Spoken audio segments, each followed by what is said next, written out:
Thank you for listening to the Content Magazine podcast, Conversations with Silicon Valley's Creatives, published by SV Creates. Welcome to the Content Magazine podcast. My name is David Valdespino Jr. I am the developer at Content Magazine. And today we are lucky enough to sit down with a local superstar in my mind, with Ren Geisick, who's a singer-songwriter with a background in jazz music, has an album coming out that kind of is leaning into the Americana kind of folky vibe to it, but we'll get all into that. But how you doing, Ren? I'm doing pretty good. Yeah. Things are going okay. I'm very excited for this album and kind of can't wait for it to be out in the world. Totally. Yeah, I imagine it's been like a long kind of runway to kind of get to this, because behind the curtain, we're about a week out here. We're going to hopefully get this out before the release date. But I noticed that the single for this album came out back in April. Yes. So. Yeah. That came out on April 25th, and it's doing pretty good. Yeah. You know, it's getting some streams and some traction. I had a joke at my San Jose Jazz Break Room show. I told everyone in the room they needed to stream the song at least once a day for the next 7 days, and I think it worked. I did see that, you know, in the era of metrics and data harvesting and everything. So it was a good response, and man, my band just sounds so amazing on that song, and it's really exciting to get some of this music out there that feels like it's actually me, and you know, feels very representative of what I'm doing now. So yeah, I can't wait for people to hear it. So we'll get into the new album, the single that came out. Yes. But kind of wanted to take a step back and just kind of acknowledge that this is our kind of annual check-in with Ren here, right? So previously were featured in issue, I believe it was 9.4 back in 2017. And then we had you on a podcast at the very start of COVID, which is seems like a long time ago now. But now we're back with another release here. Yes. So I have a bunch of notes, as you saw, kind of behind just what we talked about in that previous one. But in your mind, what do you think has kind of changed for you since the last time you were here on the podcast? Well, okay, so on the podcast last time, we were talking about a different band that I was in, a funk and soul band with William Borer, which he is now doing his own solo work, and he's recording an album right now doing the funk and soul thing. Okay. And he's got like a super band with like 1 million vocalists, like background vocalists, and 1 million people in the band. It's an insane thing. Yeah. It's really amazing. And so he's like carrying the mantle of the funk soul thing and just doing an amazing job on his own project. And I have fully committed to the Americana country direction that I'd been moving in. So Will is still in my band. He's the bass player. Okay, I have seen him, He's a bass player in my country band. He's very appreciative of like the country vibe, even though he's like a funk guy. Totally. And there's so much crossover in all music that it's wonderful to have him. So we're just like fully committing. So I guess, well, a couple questions, but for folks that might not know, what are kind of some like key tenets of like Americana as opposed to country, because you kind of used them a little bit interchangeably there, but for folks that might not be familiar. Well, okay, the truth of the matter is that people say Americana when they really want to say real country music. Okay. So in today's world, country music is almost like a slur because it's like today's pop country. For sure. And a lot of people will be like, I hate country music, because they're only hearing today's pop country, which is, it is what it is. Yes. Some people like it. Digitized, kind of heavily produced, you know. Yeah, auto-tune is crept in. So. Heavily produced. The only thing that to me makes it maybe country is like an accent, like a twangy accent or something. Okay. I don't know.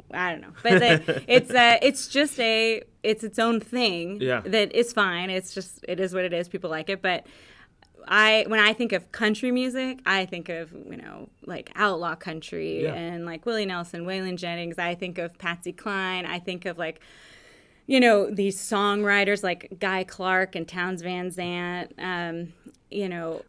that's the direction I go. Which is really interesting too, because for folks that don't know too, like that outlaw country scene was really like a response and kind of rebuttal to what was going on in Nashville at the time, which they viewed as heavily produced. Yeah, exactly.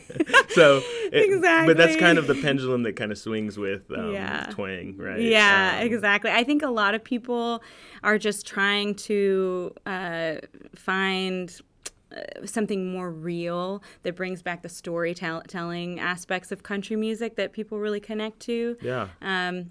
And so Americana is a way to sort of be like, we're friendly here. It's Americana. Yeah. We tell stories, you know.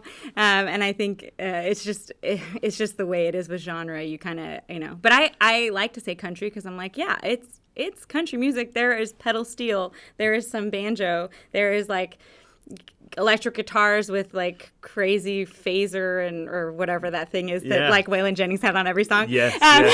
Where, you know, it is like really pretty country. We actually have a song on the album called the Outlaw song. Okay. And I wrote it with my husband. Okay. He wrote the first part of the lyrics, and it's like calling out all the like these like real country artists to me and to him.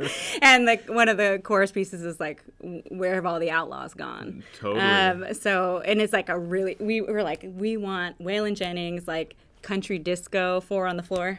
And that's kind of something that, you know, as much may have changed since the last time you were sitting here talking with Daniel, right? Mm-hmm.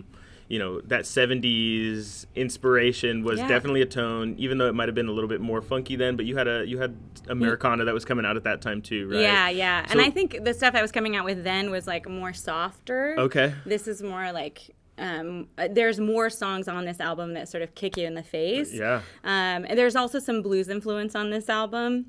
And then, of course, there's some beautiful songs because I'm a singer. Yeah.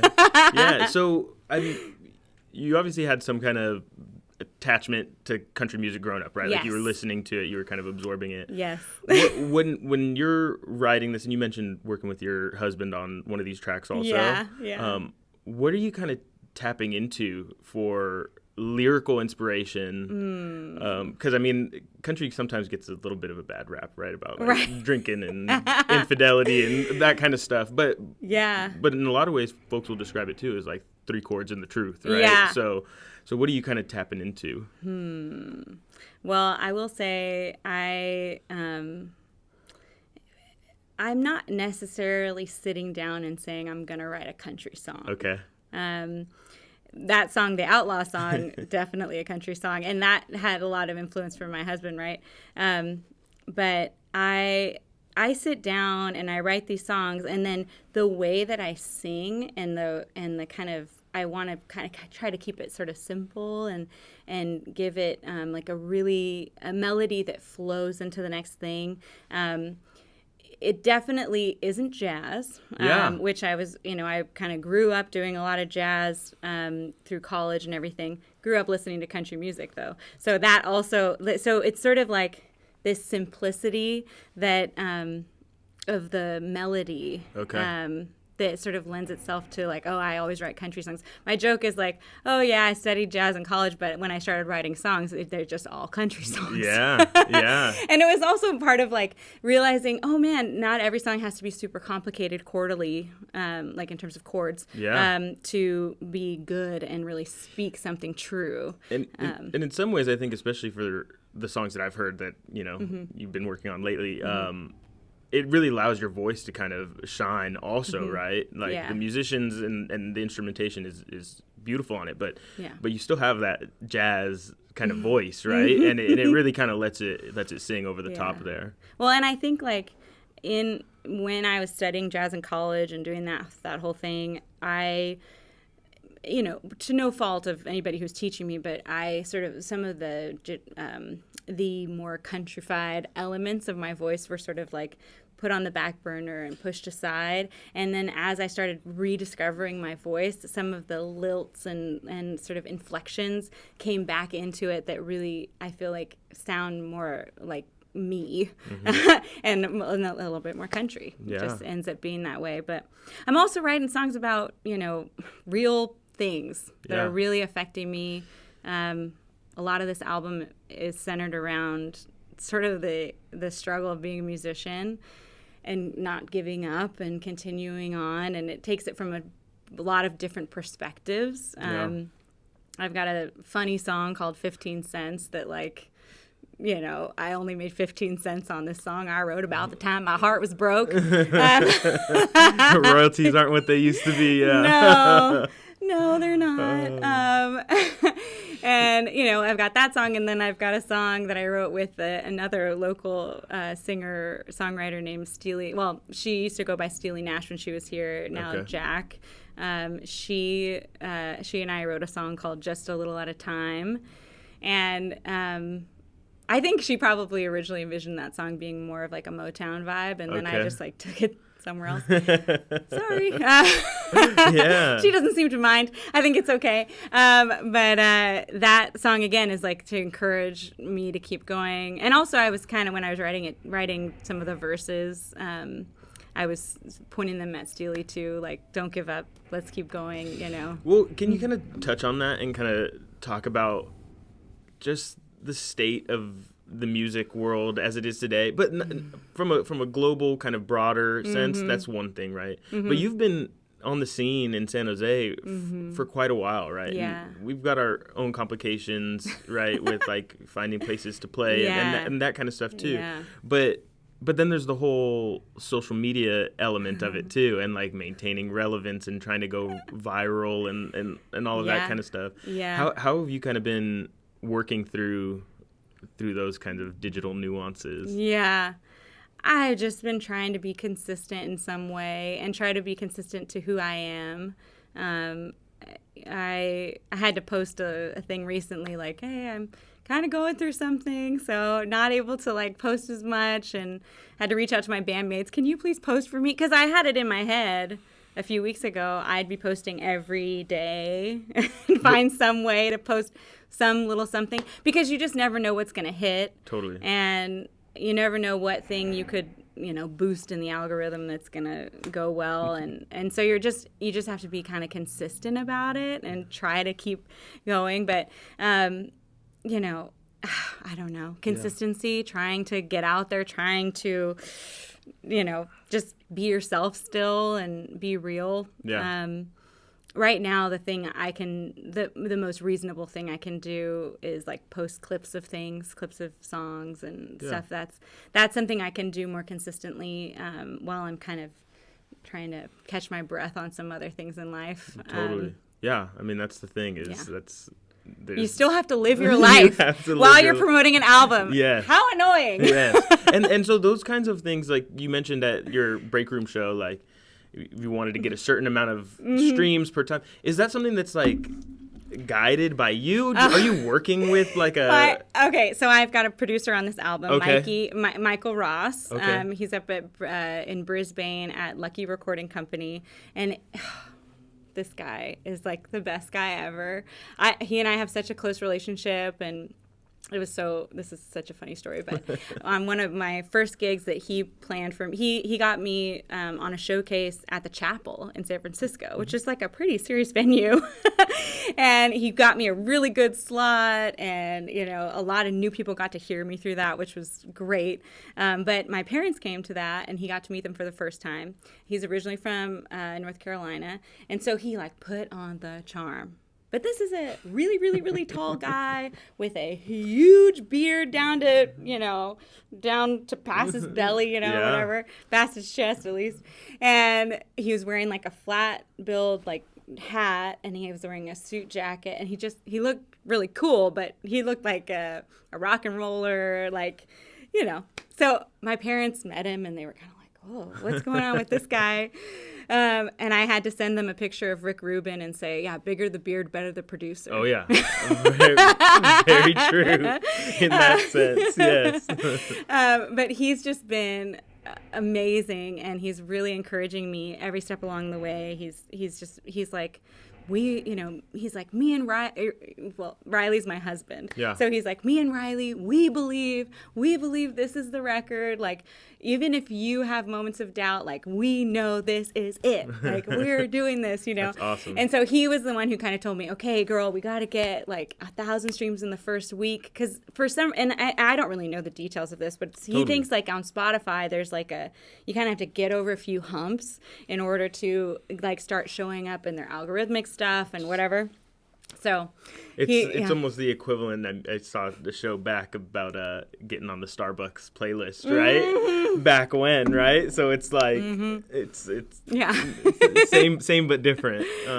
You have to kind of get past all these barriers in order for people to hear you. Yes, and that's been my problem is in this scene in San Jose. Like I started out in jazz, and so there's a lot of people who come out to my shows who don't know what to expect. Yeah. And I'm just saying, like, here I am. This is what I'm doing now. Totally. And a lot of people have been really open-minded and been into it and liked what I'm doing. But I still think there's a huge room for growth in finding the people who really like Americana, like country, are like into it, and I want those people to find me too. For sure. And it's been hard to find them. So. Well, how do you feel about kind of kind of country twang renaissance that's kind of happening like on TikTok and Instagram? Like, seems like there's been a few viral, tunes lately that are like very much more like honky tonk than like auto tune. So, what are your kind of thoughts on? Yeah. Heck yeah. Did you hear the "You ain't gotta die to be dead to me"? That's like the new one on TikTok right now. Okay. It just keeps going. It's it is a perfect clip for TikTok. I mean, it's so perfect. And I love to see it. I'm like, hell yeah, they're playing real instruments. They're singing, Yeah. I love all that. Hey, bring it back. It's great. So you mentioned Mikey, right? The producer that's working with you on this album. How did y'all kind of first get connected, or how did that kind of relationship? This is so random. Yeah. And this is how random the music scene can be. My friend from college, this guy Alex Jordan, who was a couple years younger than me, he was like a younger brother to me when I was in college, and he was a voice major, but was sort of involved in some of the jazz stuff that I was doing too. Yeah. He lived in Marin, I believe, and he was working with Mikey on a record. And he just reached out and was like, he had heard a song that I released on my Ruby EP that was is a song written by John Dryden. It's called Last Train Home. Very much an epic anthem.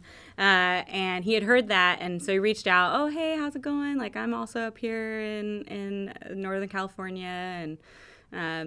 And so we chatted on the phone, and he told me about Mikey and that he was recording an album with him. They were kind of trying to do sort of like a Laurel Canyon-inspired thing. Totally. And Alex is in a bunch of, like, Grateful Dead-type bands, like tribute-type bands. He plays a million instruments, organ and guitar, and he sings and writes songs, and he's like a super talented guy. So he had told me about Mikey, and then he said, hey, I'm gonna tell Mikey about you and tell him to listen to this song, and like he might have somebody that he needs like background vocals for. So he'll reach out. So then he reached out to me, and he was so enthusiastic, and he's like, hey, I want you to come and sing backgrounds for this guy I'm working with on this country record, and come out and do it. So I went there, and I did not know what to expect, and recorded the backgrounds, and he and I got along really well, and I liked the workflow. So I reached out to him and said, okay, hey Mikey, it was so great meeting you, and you just seem like a cool guy. I feel like we connected. Would you take a listen to these orphan songs that I have? These songs I've written that haven't made it onto an album that I think are pretty good, but maybe I don't know how they fit together on an album. And what we can get back to, but what form did orphan songs take? Were they produced at home? I was sending him everything from like a live recording from a show, Okay. or like me playing guitar and singing in my room. I was a very new guitar player at that point. Still a new guitar player, but Hey. So it was just like voice memos. I was like, these songs, what do you think of these? And he listened to them and he said, I think these could absolutely end up on the same album, and let's get some of your bandmates over here at the studio. We'll just do a creative session at the studio. And he didn't charge me for that. He just let me, I don't know if I should say that. I don't know if he's charging other people for that service, but he didn't for me. So shoot your shot, everyone that's listening, man. Like, pull out those voice memos. That's awesome. Yeah, so I met up there with Jeff Goodkind, great pianist, keyboard player, and Chris Motter, guitar player. We met up at the studio and like went through all the songs that I had at that point, and we worked on arrangements and kind of changing it up and how do we want this to feel, and like, Mikey was like, you got to raise the key on just a little at a time, because one of the things I told Mikey was I have a bad habit of like slouching over at the piano or over my guitar to write a song and writing them in a key that's very, very comfortable and maybe too low, and that people don't get to see the extent of what I can do because I'm writing them like all hunched over. Yeah. So he was like, you got to change the key to that song because we got to really go for it. I'm like, okay.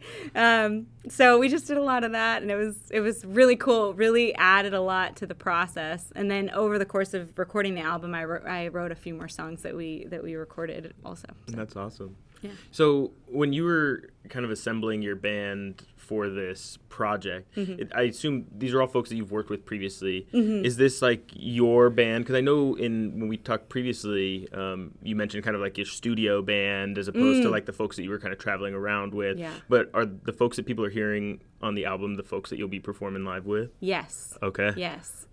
Every once in a while I can't get, Chris Motter now lives in LA. Okay. So I try to go down there every other month and do shows with him down there. And then he comes up a fair bit. So he's coming up for the release show. He's coming up for, I'm playing jazz on the Plaza in Los Gatos.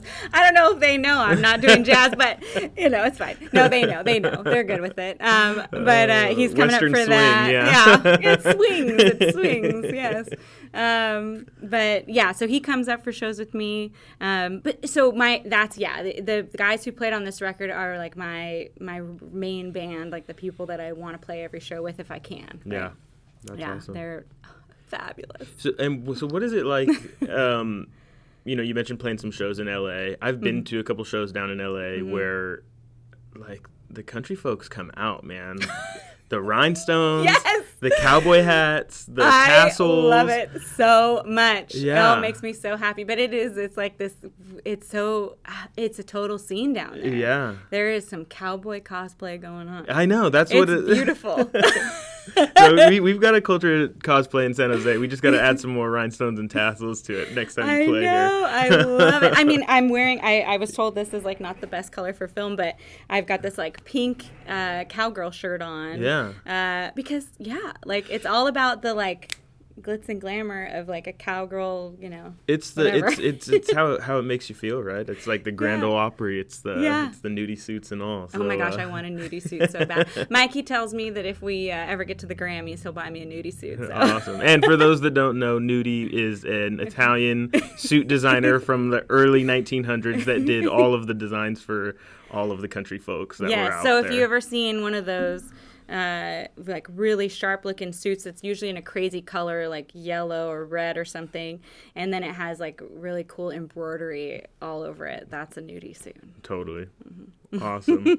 So you kind of briefly touched on your relationship with education and kind of teaching. Are you still teaching now? Because you were at SJSU, so you're still doing that kind of stuff? Yes, I'm still teaching there.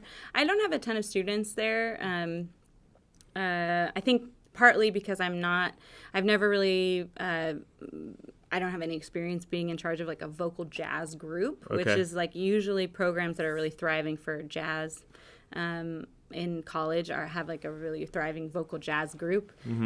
So this last year I actually got the pleasure of teaching a few grad students who were coming in who wanted to do like solo jazz stuff, and they're great. That's been really fun, and also it's cool because all of the vocal majors at San Jose State have to do at least one semester of jazz improvisation. Okay. And so there's been a few times where somebody's like about to graduate, but they've never gotten that required class, and so then they get kind of a pass to take lessons with me to sort of count as their jazz improv. Yeah. Okay.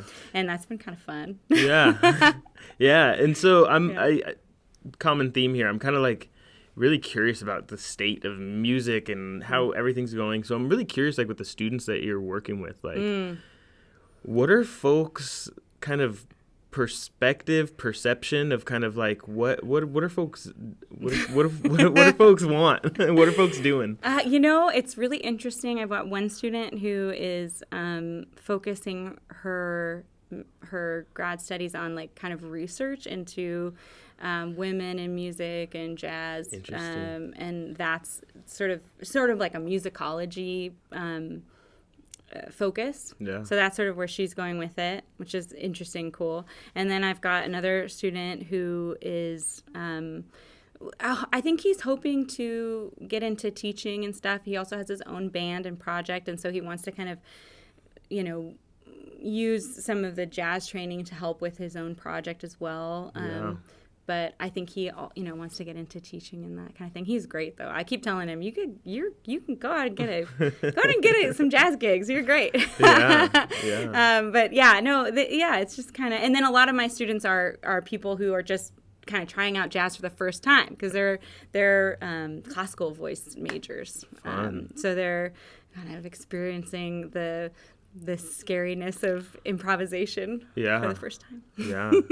So, kind of mentioned the teaching pathway for one of the students. I mean, like most art forms in the modern day, right? Like there's day jobs and then there's kind of the creative outlet and pursuing that. Yeah. What advice kind of would you give to folks that are, want to release an album or like want to, kind of do that kind of stuff? Yeah. I've been really lucky in my whole life. I've always had some sort of part-time job that for me has not been in music too. So right now I'm a legal assistant part-time, and I'm very lucky to have some flexibility with my job. So if I get a gig during the day, I can kind of move my hours around and accommodate that, which is beautiful.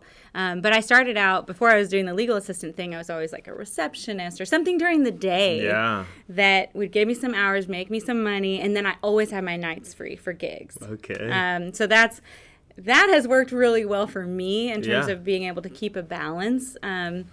I've, just because this whole album thing is like really expensive. Yeah. And even when you're getting, you're working with people who are kind of giving you this sweetheart deal, it's still an expensive proposition.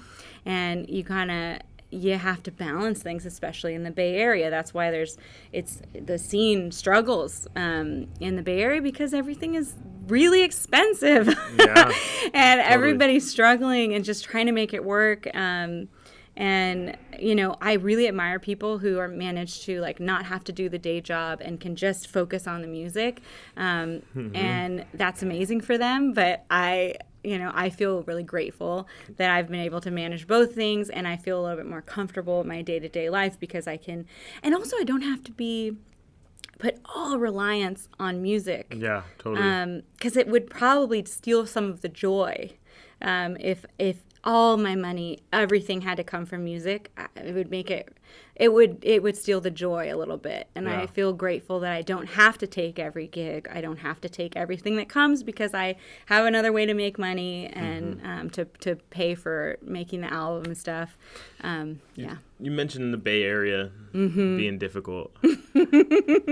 What anchors you to, the South Bay? Yeah. And have you ever thought about going to Nashville? Yes, actually. So many years ago, probably, I don't know, 7, 8. Well, no, it was before I met my husband, which was 10 years ago. So Yeah. before him, BR, as we say, before Riley. I definitely thought about moving to Nashville. And at the time, I hadn't really accepted the fact that I was writing country songs. I still was sort of more into the jazz thing, but I'd had a good friend who moved out to Nashville, and I thought maybe that would work for me. But then I talked to a lady who lived in Nashville and who I felt like she was kind of doing what I might want to do in Nashville. And she said, well, I'm only here because my family's here, and I want to be near my family, and that's the most important thing to me. And I went, well, yeah, my family's here. I'd really like to be near my family. So I just decided I'm just going to make it work from where I'm at. And my husband and I have been really lucky. We managed to buy a house with our friend, and nobody does it on their own. The South Bay way, yeah. Nobody does it on their own in Morgan Hill. So we're down in Morgan Hill, and it's been really, really cool. It's like a really cool situation that we've found ourselves in. And we're both from the Bay Area originally. We're both from like the San Jose, Los Gatos area. So it's just been great to get a chance to stay, because I always thought like, man, I would move to Nashville for a few years. Even now, I think Riley too would consider it, if he had a job out there or something. But I'd move out there for a few years, but the thing that was preventing me was that I could never return, because it feels like if you leave, you can never come back. Totally. You can never return. So I just, I'm really glad to have some roots here and now I feel like if I did leave, I could come back and have a place to be. So. Well, and there's something about the South Bay and the scene, and like, what you're doing is unique, right? Like what you're doing down here is really cool, because not everybody can do it, right? But I mean, when I first saw you was your Winter Wonderland concerts, which is like totally a staple of the holidays. Like I didn't know if they were like flying you in from somewhere to do these things, or if there's a variety show, or what was going on. But totally recognizable, right? Yeah. So I think that's a cool part. Yeah. But I guess, since I mentioned Winter Wonderland, like you did one last year, right? Yeah, it was the 10th annual last year. Yeah. So can you like share with me personally, like what is kind of the origin story behind the Winter Wonderland, and what got you to 10 years? I've always loved Christmas music and holiday music. And so I really wanted to put on like a holiday extravaganza. It very much looks like one, so yes. And so, 10 years ago, I had mentioned it to a few people, different like little venues and things. I will not mention names. And they were oh, that's kind of lame. They just thought it was like kind of cheesy, and it is. Okay, fine, but people like cheesy things at the holidays, all right. And then I managed to have a contact that got in touch with City Lights and set up me getting to do my first Friends Winter Wonderland show there. And it was a huge success, and people were really into it. And then it's over the years, it's evolved. I've written a few original holiday songs, and John Dryden, one of my piano players from the past and now too. Yeah. He wrote a few, so we've got some bangers in the arsenal when it comes to the holiday music. And so we just kind of it's like really joyous. It's just so fun. I do every year go, wow, that was a lot of effort. Maybe I don't want to do it again. But then I always end up coming around and be like, okay, well, here we go. Halloween ends and we start blasting the Christmas music, and here we are again. It's been really it's really fun, and it's fun to I get a lot of like a huge crew of musicians together. I have trumpet and saxophone, and like I have my whole band, and I have background vocalists who also do a few of their own songs, and it is really fun. Yeah. So, I'll keep doing it if people keep coming. Every year I'm like, you got to sell out the show, and I'll keep doing it. Yeah. I love it. Well, speaking of live performances, you have a show coming up on the 21st, First. celebrating the release of the new album. Yes. I'm so excited. The single that came out is called Don't Start Telling Me the Truth. Yeah. And is that this also the name of the album as well? No. The name of the album is The Place I Plan to Go. Okay. And there's a song on the record called The Place I Plan to Go. And that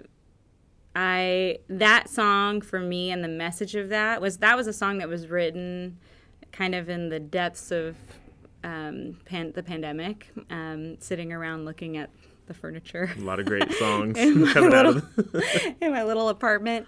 And that song feels like really real to me right now, because there was this moment in the pandemic. You know, I'm in my late 30s.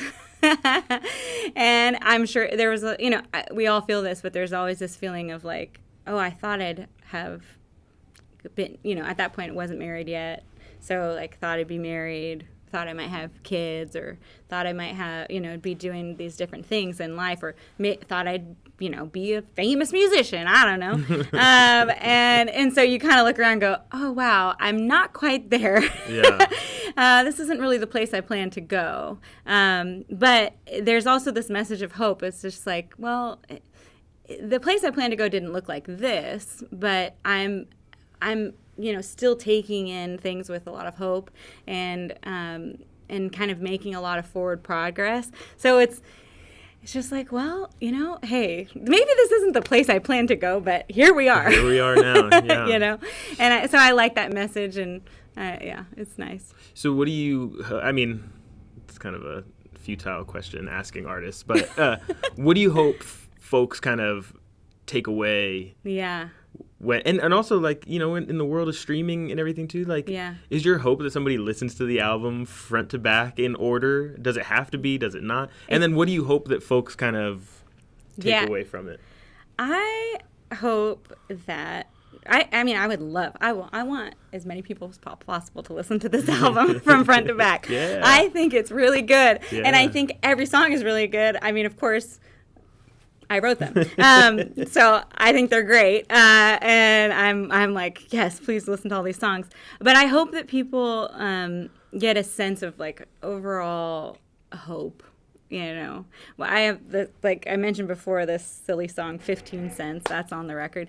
And that song, my aunt always says, it's my favorite song of yours, because it's like funny and you're poking fun at yourself, but you're also really hopeful that like it's okay. I don't know how they rig the game. I don't know how any of it works, right?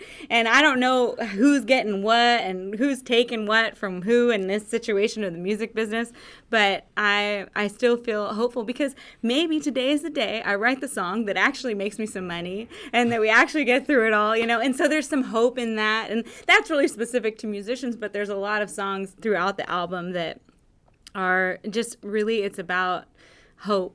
And there's moments of, there's a song called Weakness on the record, which is a personal favorite of mine, that when I was feeling really down about not owning a home, about not feeling forward progress, right? And it's just that feeling, but in the end, there's always hope that you're gonna get through it and keep going. I just want to keep making music forever. I'd like to be a little old lady making music and albums. That would be my dream, really. So if there's any way for me to get to that point where there's enough people listening that I can sustain this into my my golden years, I would really appreciate that a lot. I just want people to love it. I want them to connect, to find a song they connect with, and just, I don't know. Yeah. So two kind of offshoot thoughts, if I can keep them in my mind. Mm-hmm. One left. So you mentioned, I don't know where this kind of stuff goes, right? But kind of the future and the plans for the album as it's coming out here, right? Yeah. Because stuff is digital, right? But are you planning on doing any kind of physical records, vinyls, or CDs that folks can pick up? Not CDs, probably. It's funny that CDs are Old and vinyls are new now. I know. Nobody has a CD player, It's which true. is so sad. Actually, some people do have CD players, and who knows? I might make a few. If I can, I'll make a few right before my Jazz on the Plaza. Because last time I was at Jazz on the Plaza, a lot of people bought CDs. Awesome. So maybe I'll make a few, like a batch of 50 or something for that. Yeah. But in terms of, I definitely want to press vinyl for this record. I think it deserves it. And is there a particular label that it's being associated with or anything? I mean, that's all kind of a mystery, right? But no, not right now. Okay. I got a recent call from my producer that was like, maybe this label might want to, maybe, but you'd have to stop everything and like wait 6 months to a year or whatever. And actually the song, minor details, right? yeah, the song that I'm promoting as like the Spotify, because on Spotify you can only like promote one song to like you can only pitch one song for their thing, whatever. And the song that I'm pitching is called "Don't Put It Off." And so I told my husband about that whole conversation I had with my producer, and he went, "Ren, don't put it off." Okay. I love it. Well, my second thought kind of came to me, and I just wanted to kind of appreciate that sense of hope that you're trying to convey by, in very country fashion, kind of pointing out hopeless situations, though. But I think that kind of really helps folks kind of connect, and I think that's kind of the importance of country music and Americana and the lyrical content is. People can feel seen, right? It's not just like you're on the cruise ship and hanging out the helicopter and stuff. It's real stuff. Yeah. So. I have a song, the last song, and it's probably the song I'll perform if we're doing the thing. The last song on the record that to me it isn't in that cat. There's like 5 or 6 songs in the middle of the album that are all about that kind of, for me, have that hopeful aspect and the music thing and trying to make it and trying to, that whole thing. But this last song on the album, No Mercy at All, is a different kind of hope that I'm also aiming towards, that we can, find a world where we can have mercy and compassion for other people. And I think that's the message. I want people, let's like have some love in this world, some mercy, some like lack of judgment of other people and of ourselves, to try to find, some hope in ourselves to move forward and stuff. So I don't know. I love that. Yeah. Well, thanks for joining us. If you want to go ahead and point at the camera, and you can kind of let folks know where they can find you, and then let them know when they can see you next. Yeah. Yes. Okay. So you can find me on Instagram at Ren4, the number Eva. Ren for Eva. That was my AOL AIM screen name back in the day. So Ren for Eva on Instagram. And you can also find my website is rensings.com, RENSINGS.com. And I've got all my shows listed there. They're also listed on Bands in Town. And the big show, which I'm posting about all the time, is at Art Boutique on June 21st. That's the album release show. And I'm hoping everyone comes out to that one. So, Thank you, David. Thank you so much, Ren. Such a great time getting to know you. And thanks for coming on. Oh, thank you. I appreciate it. Thank you for listening to the Content Magazine podcast.